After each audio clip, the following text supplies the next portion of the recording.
ये कार्यक्रम सत्य घटनाओं से प्रेरित है। जिनके साथ ये घटनाएं घटी उसकी वास्तविकता उन्हीं तक सीमित है। भूत प्रेतों और असामान्य विषयों के होने पर चैनल कोई दावा नहीं करता और न ही प्रोत्साहन करता है।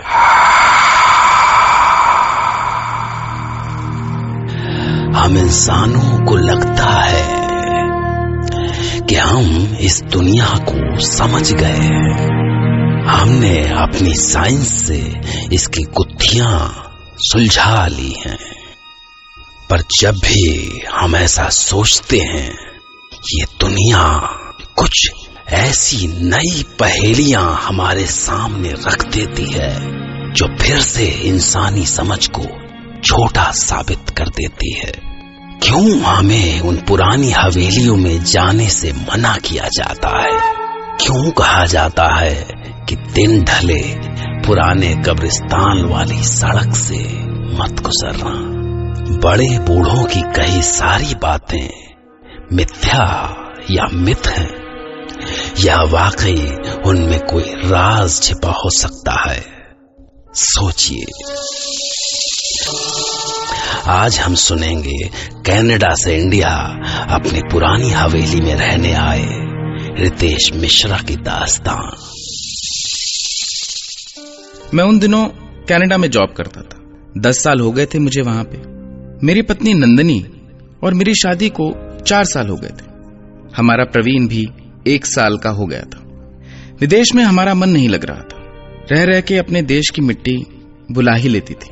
फाइनली एक दिन हमने डिसाइड किया कि हम इंडिया वापस जाते हैं, वहीं कुछ कर लेंगे अपनों के बीच। बनारस में हमारी पुरानी हवेली थी जो सालों से बंद थी। नंदनी का मायका बनारस में था, सो हमने सोचा कि उसी हवेली को होटल में बदल के हम भी उसी में रह लेंगे। सो एक दिन हमने अपना बोरिया बिस्तर बांधा और इंडिया की प्लेन पकड़ ली और बनारस आ गए अपनी पुरानी हवेली।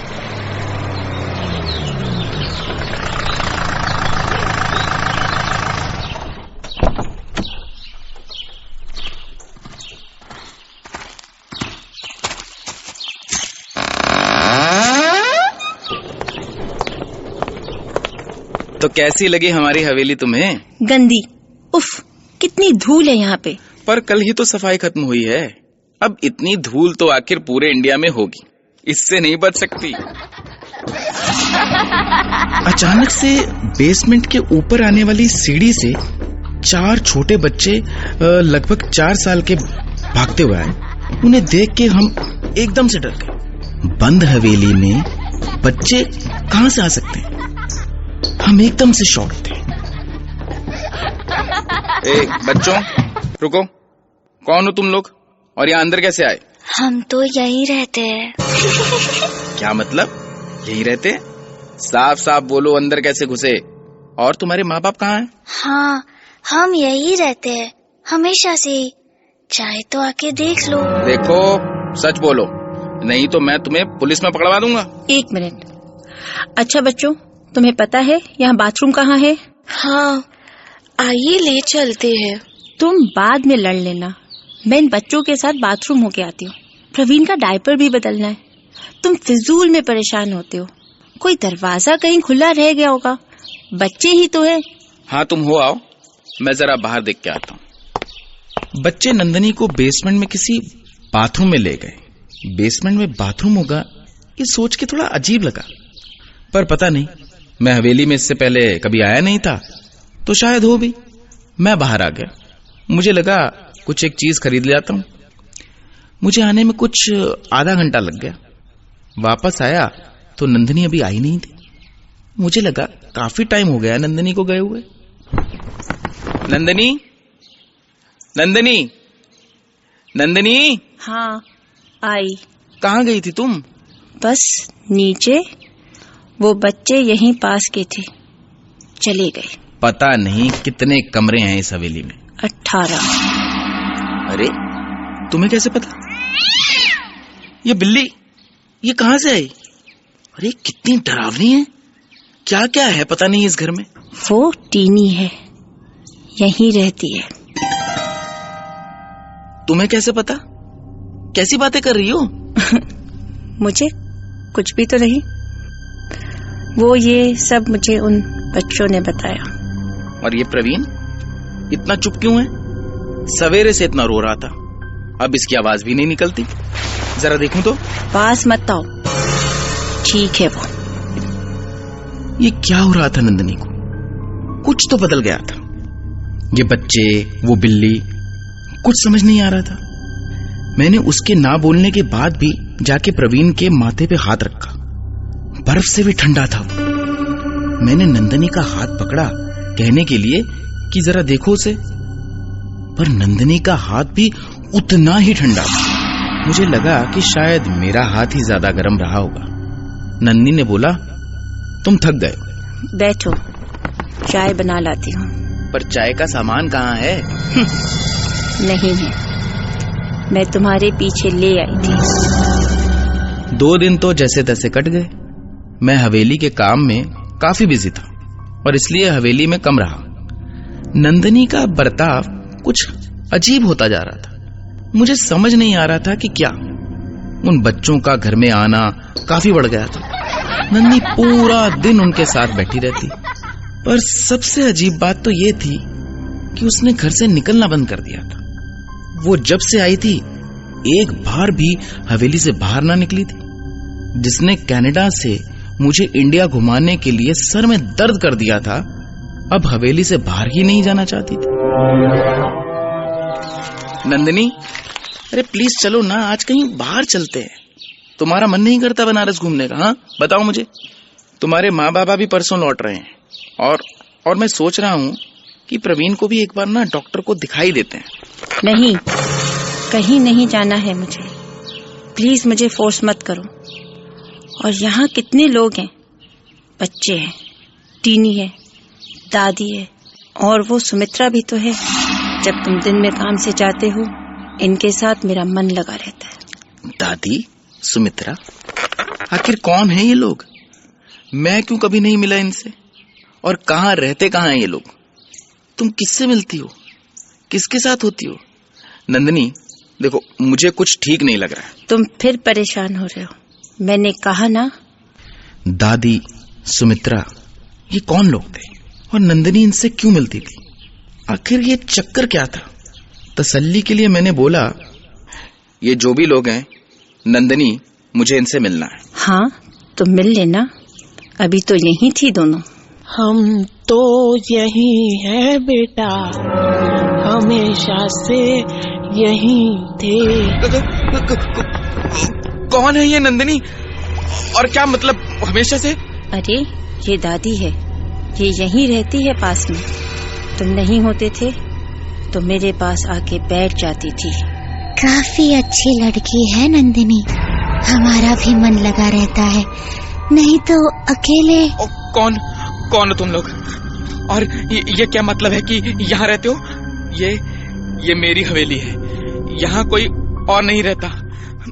नंदिनी बोलो इनसे कि ये लोग यहाँ से चले जाएं। मैं पुलिस को बुलवाऊंगा। नंदिनी उठो। मुझे उस समय कुछ समझ नहीं आ रहा था। मैंने नंदिनी का हाथ पकड़ा और उसे उठाया। मैं उसे यहाँ से बाहर ले जाना चाहता था। मुझे लगा ये लोग वैसे ही कितने अजीब लग रहे हैं। नंदिनी अगर यहाँ एक पल भी रही तो पागल हो जाएगी। उसके एक हाथ में प्रवीण था। मैं उसका हाथ पकड़कर उसे बाहर ले जाना चाहता था। नंदिनी चलो यहाँ से। नहीं ले जा पाओगे। अब वो कहीं नहीं जाएगी। हमारे साथ यही रहेगी।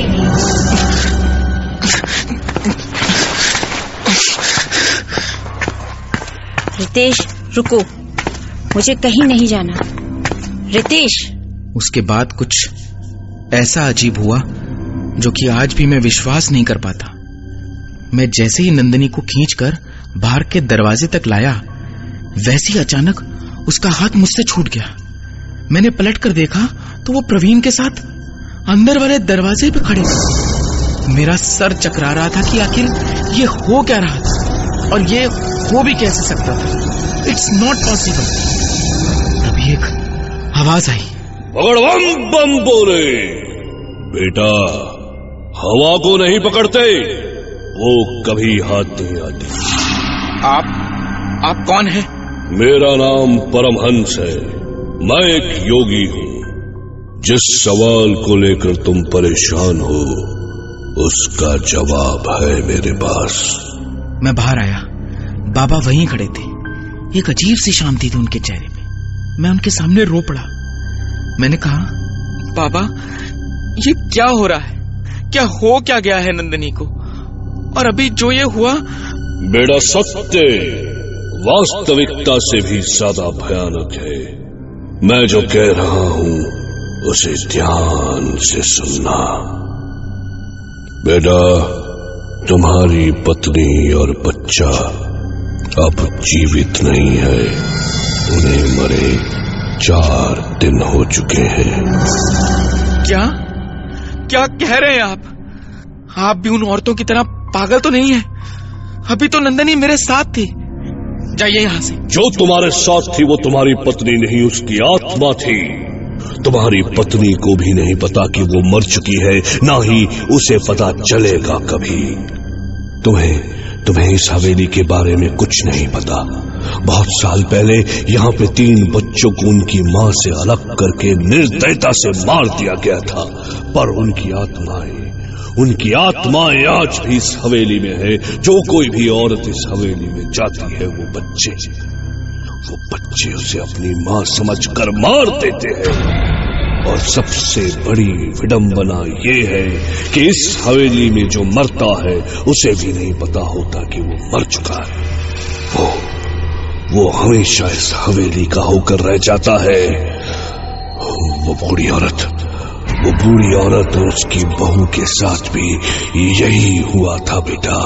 मैं फिर भी नहीं मानता। आओ, चलो मेरे साथ। तो मैं बाबा के साथ अंदर गया। ओम ह्रीं स्फुरा स्फुरा प्रस्फुरा प्रस्फुरा खोरा खोरा धरानुरूपा चढ़ा चढ़ा प्रचड़ा प्रचड़ा कहा वमा वमा बधा बधा खड़या खड़या ओम फट। और जैसे ही बाबा अंदर घुसे, वहां कोई नहीं था। मुझे सोचकर और भी डर लग रहा था कि जो बाबा कह रहे हैं कहीं वो सच ना हो। बाबा ने मुझसे पूछा कि जब तुम यहाँ आए थे तो तुम्हारी पत्नी सबसे पहले कहाँ गई थी? मैंने बेसमेंट की तरफ हाथ दिखाया और मुझे ये सोच के और भी आश्चर्य हुआ कि मैं खुद कभी वहां क्यों नहीं गया। मैं जैसे ही बाबा के साथ नीचे गया तो वहां जो था उसे देखकर मेरी चीख निकल गई। वहां नंदिनी और प्रवीण की लाश थी। नंदिनी नहीं। उसके बाद मुझे कुछ भी याद नहीं। मैं बेहोश हो गया था। काफी दिनों तक मैं हॉस्पिटल में था। डॉक्टर्स ने कहा कि मैं सीवियर ट्रॉमा में था। नंदिनी और प्रवीण की अस्थियां मेरा इंतजार कर रही थी। मैं उन्हें वहीं गंगा में विसर्जित कर कनाडा वापस आ गया। हवेली मैंने गिरवा दी। मेरी दुनिया हमेशा के लिए उजड़ चुकी थी।